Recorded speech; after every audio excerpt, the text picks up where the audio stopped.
Il a dit, arrête de faire comme si nous étions mariés. Tu n'as pas ton mot à dire sur où je vais ou avec qui je suis. Tout le monde a ri. J'ai juste souri et je suis restée silencieuse.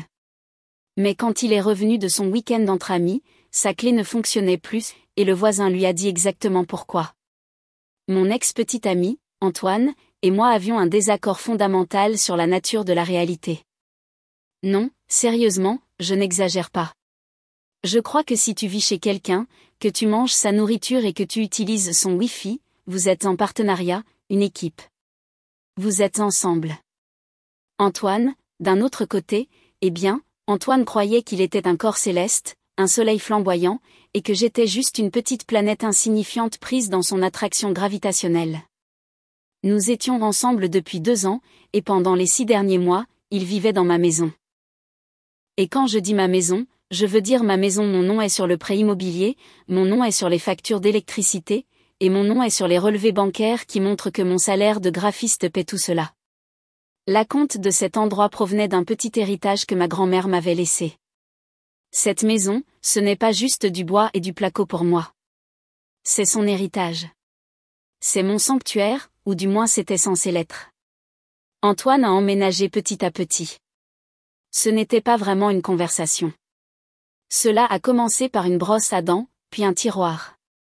Puis un week-end, il a apporté un sac de sport et il n'est jamais reparti. Au début, c'était agréable, douillet. Je rentrais d'une longue journée de travail et il était là, sur le canapé, à jouer à ses jeux vidéo. C'était une présence. J'ai confondu cette présence avec un partenariat. La vérité est que je suis une personne plutôt facile à vivre. J'aime ma vie tranquille. Je travaille de chez moi. J'ai 2 très bonnes amies que je connais depuis le lycée. Et mon idée d'un vendredi soir mouvementé est d'essayer une nouvelle marque de pizza surgelée et de regarder une série policière britannique. J'aime les choses calmes, prévisibles. Antoine n'était pas comme ça.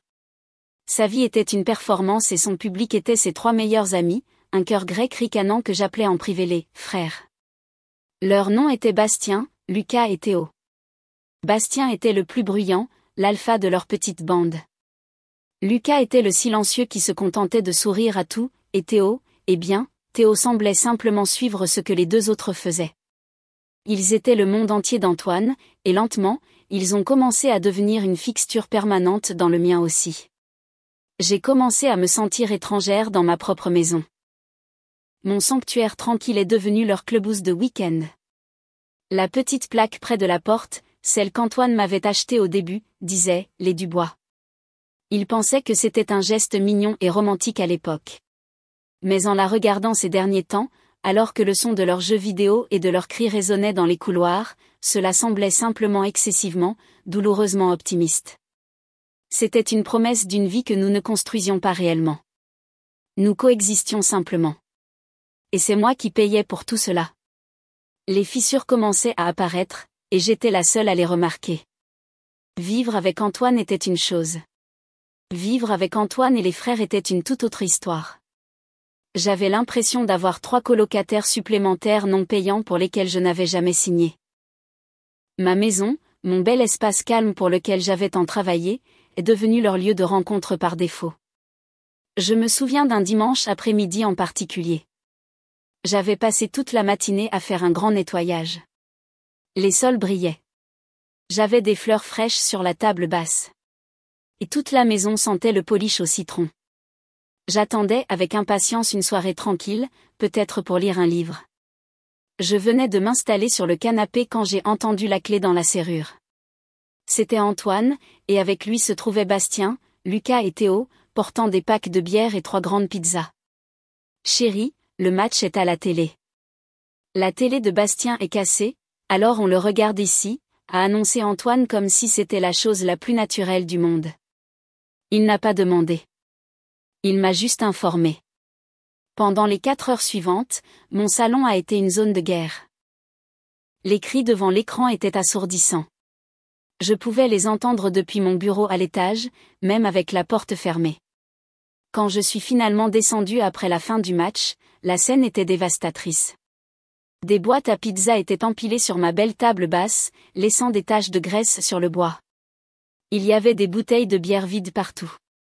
Quelqu'un avait renversé une boisson sucrée foncée et collante sur le nouveau tapis que je venais d'acheter après ma dernière promotion, et ils étaient tous partis. Antoine et les frères avaient disparu, me laissant le carnage derrière eux. J'ai passé l'heure suivante à nettoyer, mes mains tremblantes d'une rage silencieuse.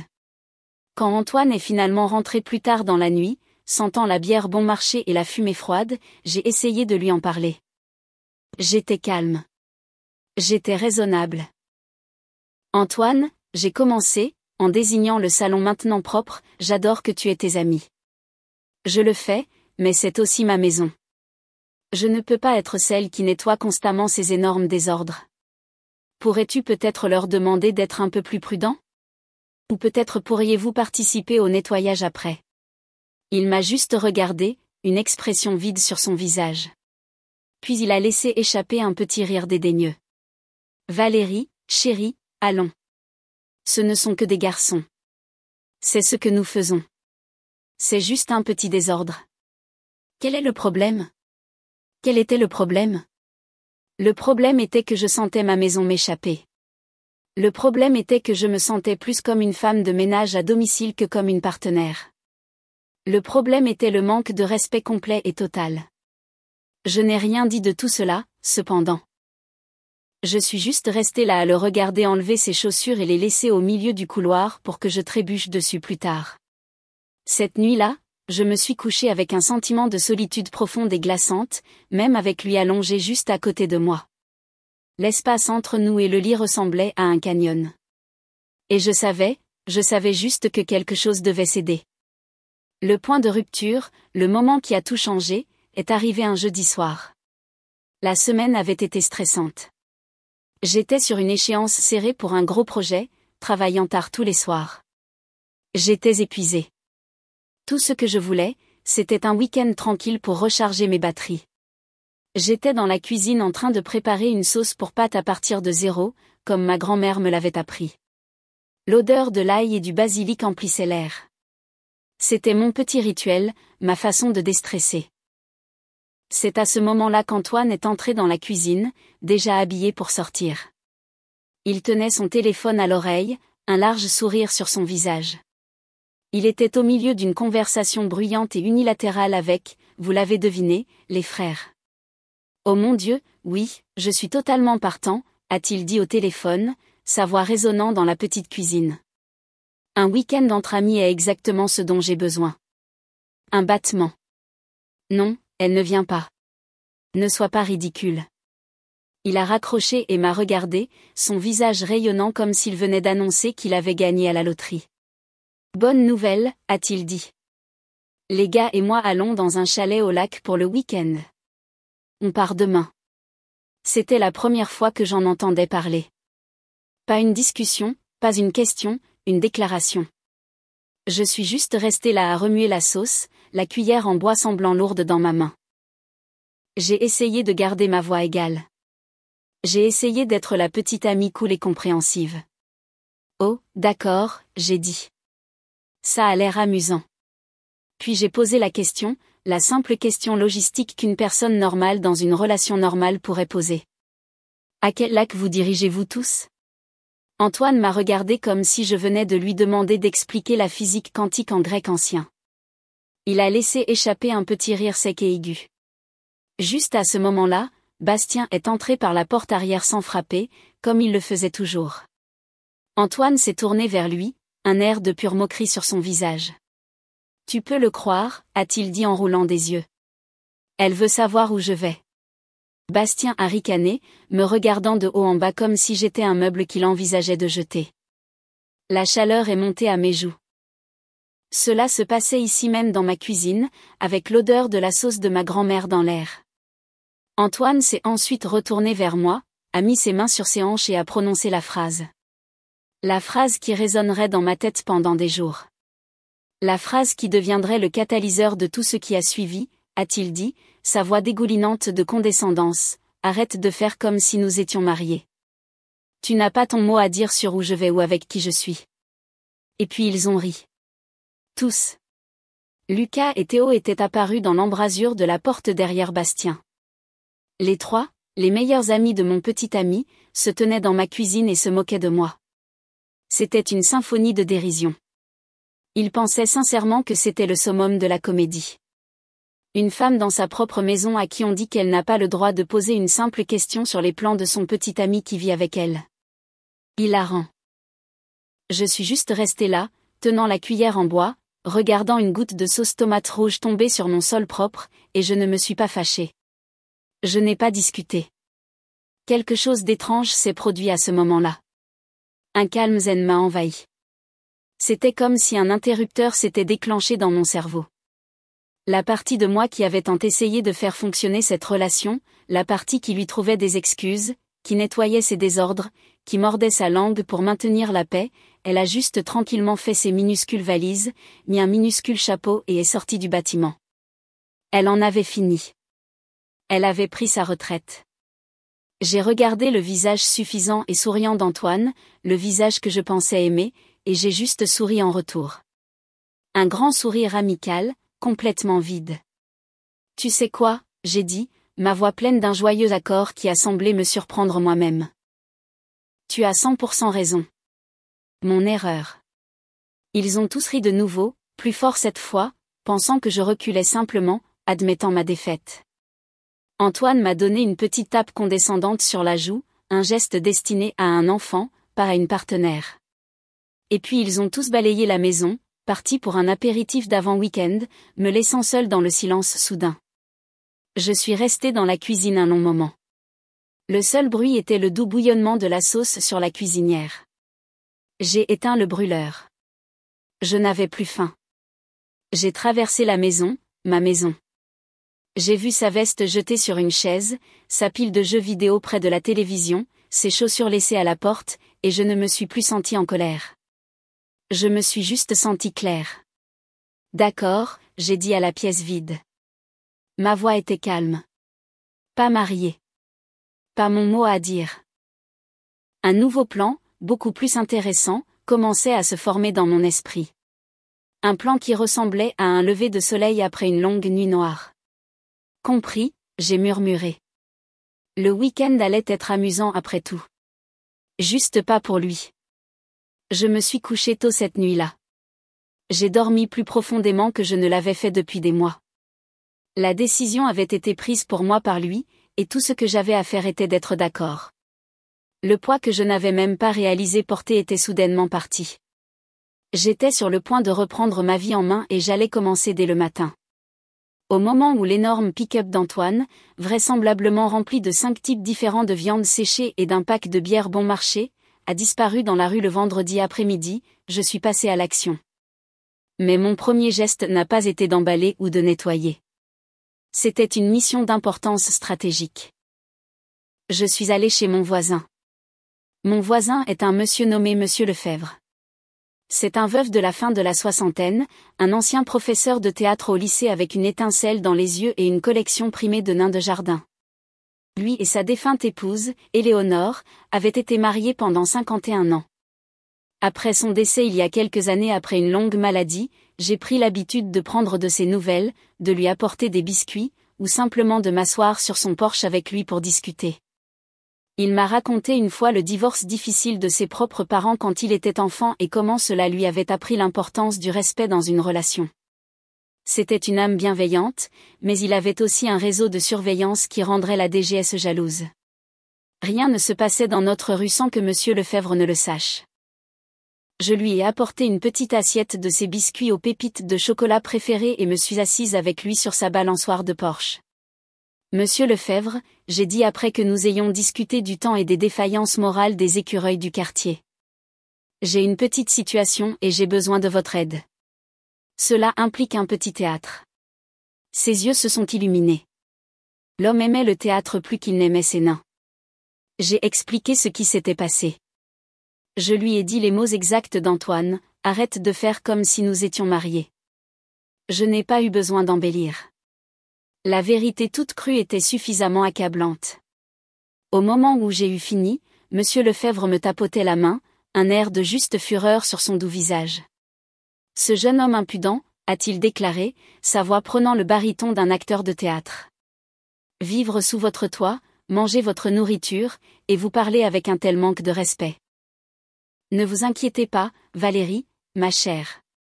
Laissez-moi faire. Quelle est ma réplique? Je lui ai donné un scénario simple. Quand Antoine reviendrait et se retrouverait inévitablement enfermé dehors, il devait agir avec confusion et livrer quelques informations clés. Monsieur Lefebvre a pris la tâche avec l'enthousiasme d'un acteur chevronné de Broadway se préparant pour la soirée d'ouverture. Il a même pris des notes sur un petit bloc-notes. Voyons. A trouvé sa liberté. Une maison d'homme maintenant. Oh, c'est délicieux, ma chère. Simplement délicieux. Mon complice étant sécurisé, je suis rentré chez moi. Un vrai sourire sur mon visage pour la première fois depuis des semaines. Il était temps de commencer ce que j'appelais l'opération récupérer mon espace. Ma maison, pendant les 6 derniers mois, avait été une mer d'encombrement masculin, de souvenirs sportifs inutiles et d'art qui semblaient appartenir à un cabinet médical stérile. Il était temps de récupérer mon territoire. Il était temps pour une résurrection. Je n'ai pas seulement emballé les affaires d'Antoine. Je les ai sélectionnées. Je suis allé au magasin de bricolage et j'ai acheté une douzaine de cartons d'emballage robustes et un marqueur noir épais. Il ne s'agissait pas seulement de nettoyer. Il s'agissait de récupérer chaque centimètre carré de ma vie. C'était une cérémonie. J'ai commencé par la salle de bain. La bouteille à moitié vide de ce parfum musqué qu'il aimait est allée dans une boîte en premier, puis son rasoir électrique, sa montagne de produits capillaires. J'ai étiqueté cette boîte, gel faciaux et diverses pâtes. La chambre était la suivante. Son côté du placard était une explosion de t-shirts et de jeans froissés. Je ne les ai pas pliés. Je les ai juste ramassés à plein bras et les ai fourrés dans des boîtes. La première boîte était étiquetée « Vêtements de tous les jours, diverses tâches ». La suivante contenait sa collection de baskets fantaisie, follement chères, des chaussures qu'il pouvait se permettre, mais apparemment pas le loyer. Je l'ai étiquetée « Le cauchemar d'un podologue ». Ma préférée était la boîte pour sa collection infinie de casquettes de baseball qui se ressemblaient toutes exactement. Celle-là a reçu l'étiquette « Chapeau magique scintillant qui répande la déception sur tout ce que je possède ». D'accord, j'ai peut-être modifié l'étiquette originale de l'histoire que j'ai entendue, mais cela me semblait juste. J'ai traversé la maison comme une tempête d'énergie purificatrice. Le salon a été le plus grand défi. Sa console de jeux vidéo, la collection de 50 jeux, le fouillis déroutant de manettes et de fils, tout cela est allé dans une boîte étiquetée « Jouets pour hommes adultes ». Sa pile de coussins gris et noirs déprimants qu'il avait insisté pour acheter pour mon canapé est allée dans une boîte étiquetée « Chose beige triste ». Le samedi matin, toute trace de son existence physique était emballée et empilée soigneusement près de la porte d'entrée. C'était une montagne de cartons, un monument à une relation qui avait fait son temps. J'avais engagé 2 déménageurs via une application, et ils sont arrivés pile à l'heure. Ils étaient professionnels, efficaces et n'ont posé aucune question en chargeant tout dans leur camion. Nous avons tout emmené dans un garde-meuble de 10x5 pieds à quelques kilomètres de là. J'ai payé 1 mois à l'avance. Un geste non matrimonial généreux, ai-je pensé.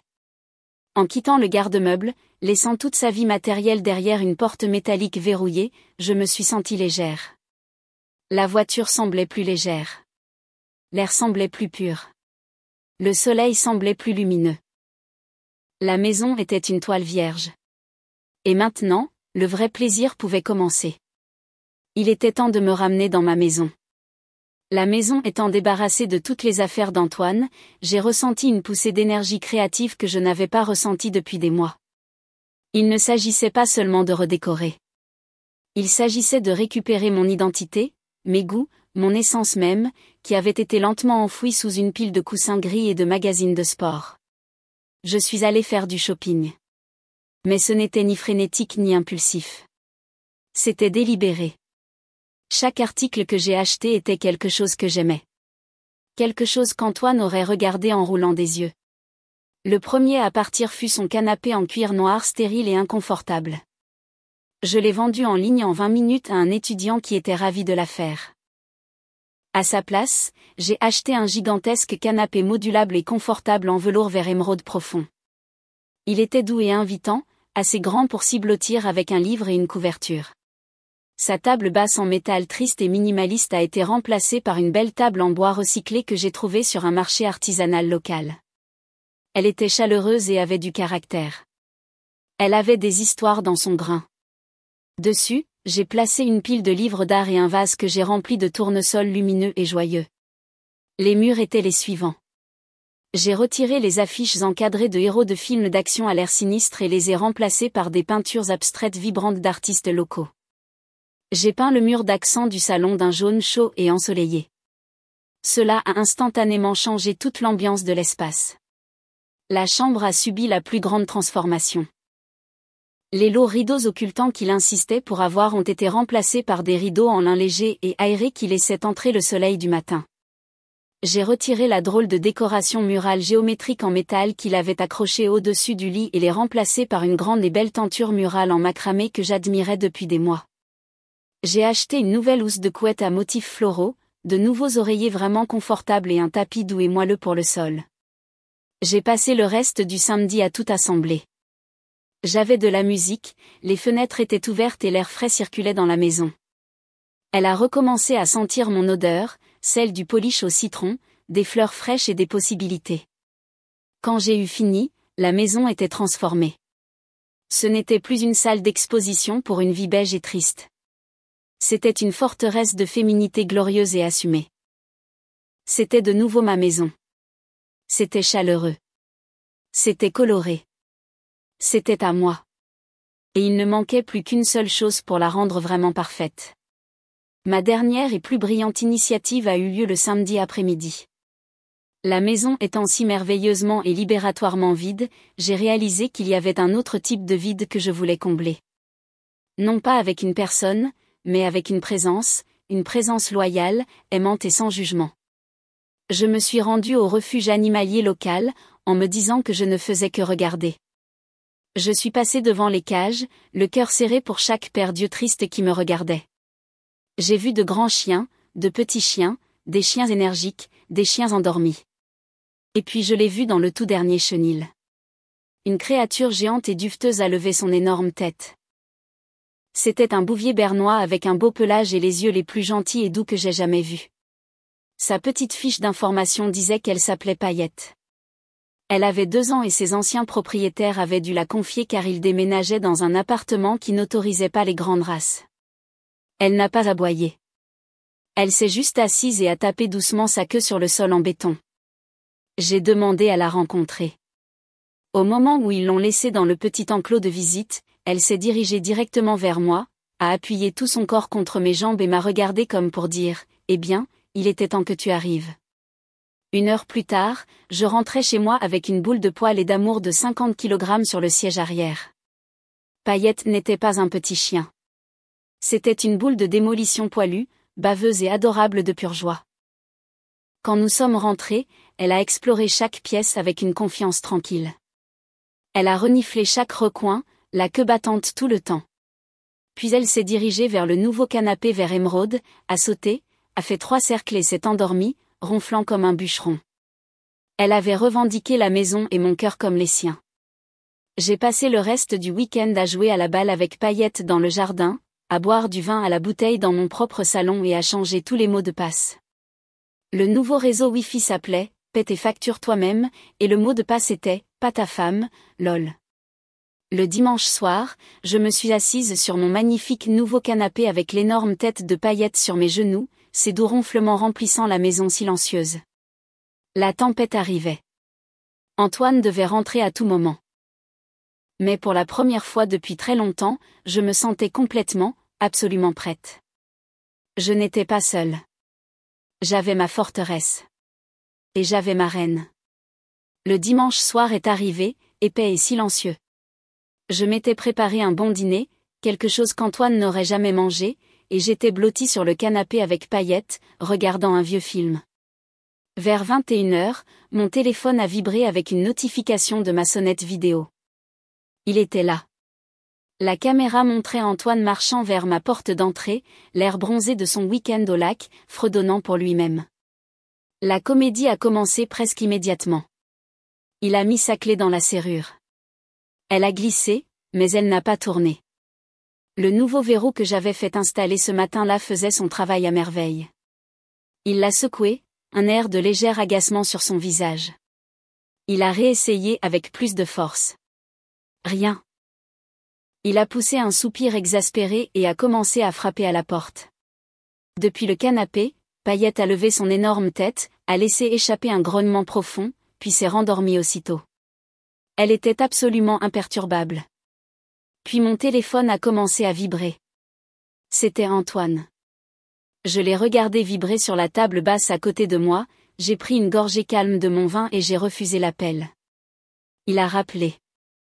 J'ai refusé. Ce cycle s'est répété 5 fois. Les coups sur la porte sont devenus plus forts, plus frénétiques. Valérie, ouvre la porte. Qu'est-ce qui ne va pas chez toi? Je suis restée silencieuse. Tout cela faisait partie du spectacle. C'était sa scène d'ouverture, et je le laissais avoir la scène pour lui tout seul. Après 5 minutes supplémentaires de coups de plus en plus désespérés, il a semblé abandonner. La caméra de la sonnette le montrait arpentant le porche, passant ses mains dans ses cheveux de frustration. Il avait l'air confus, en colère, et honnêtement un peu pathétique. Et puis, juste à temps, une lumière de Porsche s'est allumée chez le voisin. C'était Monsieur Lefebvre dans sa robe de chambre tenant un arrosoir, même s'il faisait nuit noire dehors. C'est l'heure du spectacle, ai-je murmuré à Payette, qui a juste ronflé en réponse. Le premier acte de notre petite pièce était sur le point de commencer, et j'avais la meilleure place de la maison. Oh, Antoine, mon cher, c'est bien toi, a appelé Monsieur Lefebvre, sa voix un mélange parfait de surprise et de préoccupation de voisin. Il s'est traîné jusqu'au bord de son porche, regardant par-dessus la balustrade. Monsieur Lefebvre, Dieu merci, a dit Antoine, se précipitant vers le bord de mon porche. Il était clairement soulagé de voir un visage familier. Je n'arrive pas à entrer. Ma clé ne fonctionne pas. Valérie est-elle à la maison? Je vois les lumières allumées. M. Lefebvre a hoché la tête sagement, faisant une longue pause dramatique. Oh, Valérie est à la maison, a-t-il dit, sa voix pleine de chaleur. Elle a passé un week-end des plus merveilleux. Une véritable transformation. Transformation? De quoi parlez-vous? A demandé Antoine, sa voix empreinte de confusion. Monsieur Lefebvre s'est penché sur sa balustrade de manière conspiratrice, baissant la voix comme s'il partageait un secret juteux. Eh bien, elle m'a annoncé la bonne nouvelle, a-t-il dit. Elle a dit que vous n'étiez pas marié. Elle a dit qu'elle n'avait pas son mot à dire sur ce que vous faisiez, alors elle a décidé de célébrer sa liberté retrouvée. Antoine a juste regardé, la bouche ouverte. Elle a redécoré toute la maison, a poursuivi Monsieur Lefebvre, retenant à peine sa joie. C'est une maison de femme maintenant, a-t-elle dit. Très vibrante. L'expression sur le visage d'Antoine était un chef-d'œuvre d'incrédulité et d'horreur naissante. Et le meilleur, a ajouté Monsieur Lefebvre, livrant la réplique avec la finesse d'un véritable comédien. Elle a pris un chien, une grande et belle fille nommée Payette. Il a fait une pause pour l'effet. Elle a dit qu'elle voulait un compagnon loyal et qui ne répondait pas. N'est-ce pas adorable? C'est la phrase qui a tout déclenché. J'ai pu voir le moment exact où l'information a été traitée dans le cerveau d'Antoine. Il s'est lentement retourné et a regardé par la fenêtre de mon salon. De mon point de vue sur le canapé, j'ai vu son visage pressé contre la vitre, ses yeux écarquillés. Il a observé la scène, le canapé vert émeraude, l'art coloré, l'éclairage chaleureux, et l'énorme bouvier bernois ronflant occupant la place où se trouvait son monstrueux canapé en cuir. Il a laissé échapper un son qui était quelque part entre un cri et un sanglot. C'était le son d'une réalité qu'il pensait contrôler, se brisant complètement sous ses yeux. La performance avait été un succès retentissant. Et maintenant, il était temps pour le grand final. Après avoir vu l'intérieur de la maison, Antoine a sorti son téléphone et a commencé à m'envoyer des messages, un barrage furieux de cris numériques. Mon téléphone s'est illuminé avec une somme de messages en colère, en majuscules. Que as-tu fait? Où sont mes affaires? Laisse-moi entrer tout de suite. C'est alors que j'ai décidé de répondre. Je l'ai laissé mijoter 1 minute de plus, observant son rythme frénétique sur la caméra de la sonnette. Puis j'ai pris mon téléphone et j'ai tapé un simple message texte. Tu as dit d'arrêter de faire comme si nous étions mariés. Tu as dit que je n'avais pas mon mot à dire. Je suis d'accord. C'est ma maison et tu n'as pas ton mot à dire sur la façon dont j'y vis. J'ai continué à taper. Puisque nous ne sommes pas mariés, j'ai rendu tes biens non matrimoniaux à un endroit sécurisé. L'adresse est 123, chemin du garde-meuble, unité 42. Le code est 1234. Tu as un mois. Bonne vie. J'ai ensuite bloqué son numéro et ses réseaux sociaux et tout le reste. Une amputation numérique complète et totale. La caméra de la sonnette le montrait en train de lire le message. Il a regardé son téléphone. Il a regardé la fenêtre. Il a regardé de nouveau son téléphone. Puis il a poussé un cri de rage pur et inaltérable et a jeté son téléphone sur ma pelouse. Il a rebondi sur l'herbe douce avec un petit bruit pathétique. C'était une crise de nerfs vraiment spectaculaire. Il a vociféré et fulminé pendant 10 minutes supplémentaires, arpentant et donnant des coups de pied dans l'air avant que son carrosse n'arrive. Bastien s'est garé dans sa berline usée pour sauver son roi déchu. En le regardant finalement monter dans cette voiture et partir, je n'ai ressenti ni colère ni tristesse.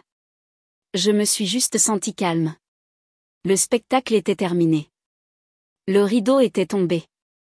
Et dans le silence, tout ce que je pouvais entendre, c'étaient les ronflements doux et rythmés de la magnifique chienne dormant à mes côtés. Cette scène, la scène de lui perdant complètement le contrôle sur la pelouse qui était autrefois la nôtre. C'est le moment où j'ai su que j'étais vraiment libre. Ce fut un long chemin pour en arriver là. Et je sais que beaucoup d'entre vous comprendront ce sentiment. Si vous écoutez toujours, aidez-moi s'il vous plaît en aimant cette vidéo et en commentant le chiffre ainsi dessous. Cela me permet de savoir que vous êtes là avec moi et que vous avez fait partie de tout ce voyage. Votre soutien est un encouragement énorme et incroyable pour moi à continuer à partager. S'il vous plaît, commentez le chiffre 1 et écoutez pendant que je vous raconte le reste de l'histoire. Le lendemain de ce que j'appelle maintenant le grand verrouillage, la campagne de médias sociaux attendue a commencé. C'était pathétique, mais aussi prévisible. Antoine et les frères ont commencé à publier des histoires vagues et dramatiques sur leur compte Instagram. Il y avait des selfies tristes en noir et blanc, des paroles de chansons sur la trahison, et des messages sur l'importance de couper les énergies toxiques, ce qui était ironique de leur part. Ils essayaient de me dépeindre comme la méchante, l'ex-petite amie folle qui avait viré son petit ami aimant sans raison. C'était tellement générique que c'en était presque drôle. Ils utilisaient un kit de peinture par numéro pour la victimisation. Je les ai laissés faire pendant environ 2 jours, observant les petites poches de sympathie se former chez des gens qui ne connaissaient pas toute l'histoire. Puis j'ai décidé qu'il était temps d'apporter un contexte bien nécessaire. Je ne suis pas entré en contact direct avec eux. Je ne me suis pas abaissé à leur niveau. Au lieu de cela, j'ai fait une publication sur ma propre page de médias sociaux privés, visible uniquement par nos amis communs. C'était un simple album photo.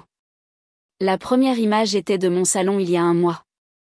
Le canapé en cuir froid, les tristes coussins gris, l'aura générale d'une salle d'attente de dentiste. La légende disait, avant, tout simplement. La deuxième image était mon salon maintenant.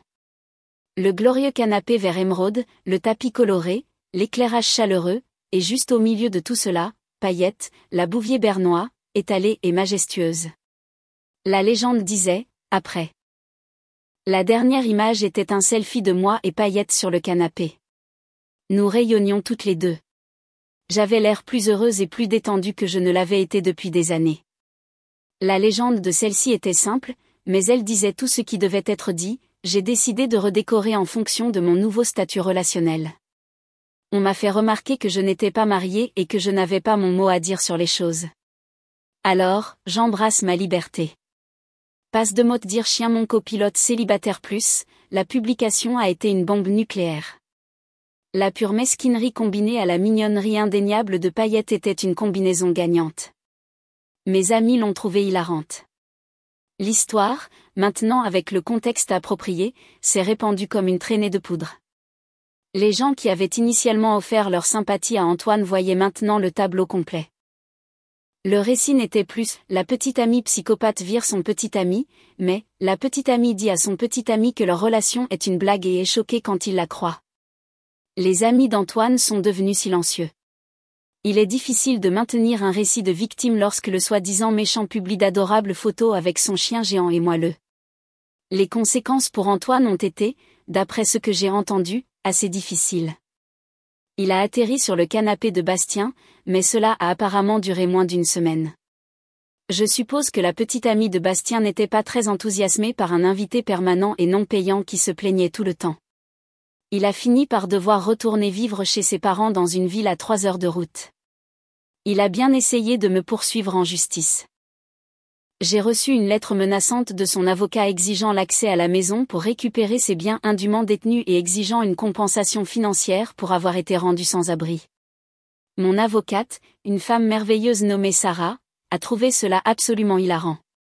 Elle a répondu avec un dossier très poli contenant une copie de mon relevé hypothécaire, une copie des factures de service public à mon nom, et une demande amicale de savoir si Antoine allait me rembourser les 6 mois de loyer, de services publics et de nourriture qu'il avait consommé en vivant chez moi en tant que personne non mariée et sans obligation. Nous n'avons plus jamais entendu parler de son avocat. La partie la plus amusante de toute cette histoire est arrivée il y a environ un mois. J'étais au parc à chiens avec Payette. Elle poursuivait joyeusement une balle de tennis et je profitais simplement du soleil. Un homme m'a approché avec hésitation. C'était Théo, le 3e membre des frères. Il avait l'air incroyablement gêné. « Salut, Valérie », a-t-il dit. « Écoute, je voulais juste dire que je suis désolé pour cette nuit chez toi. Nous avons dépassé les bornes. » J'ai juste haussé les épaules. Antoine a dit ce qu'il a dit. Je l'ai juste pris au mot. « Oui, je sais », a-t-il dit en secouant la tête. « Il est excessif. Il m'a appelé la semaine dernière pour se plaindre que ses parents l'obligeaient à trouver un vrai travail. Il a dit que c'était de ta faute si sa vie était ruinée. » Il a fait une pause, puis a regardé Payette, qui essayait maintenant de faire entrer 3 balles de tennis dans sa bouche en même temps. « Honnêtement, » a-t-il dit avec un petit sourire. « Il semble que tu te portes très bien. » Et il avait raison. Je me porte très bien. La maison n'est plus une prison beige. C'est ma maison. Et Payette est la meilleure colocataire que j'ai jamais eue. Elle est loyale, elle est amusante et elle ne se plaint jamais de ma cuisine. J'ai appris une leçon précieuse de tout cela. Parfois, la meilleure vengeance n'est pas un grand plan compliqué. C'est juste écouter ce que les gens disent et les croire. Antoine m'a dit exactement qui il était et ce que notre relation signifiait pour lui. J'ai juste décidé d'être d'accord avec lui. Il a dit que je n'avais pas mon mot à dire. Et maintenant, dans sa vie, je n'en ai vraiment pas. Et dans ma vie, lui non plus. Et cela, combiné à un chien géant baveux, est une fin plutôt heureuse. Merci à tous d'avoir écouté. Cela représente vraiment le monde.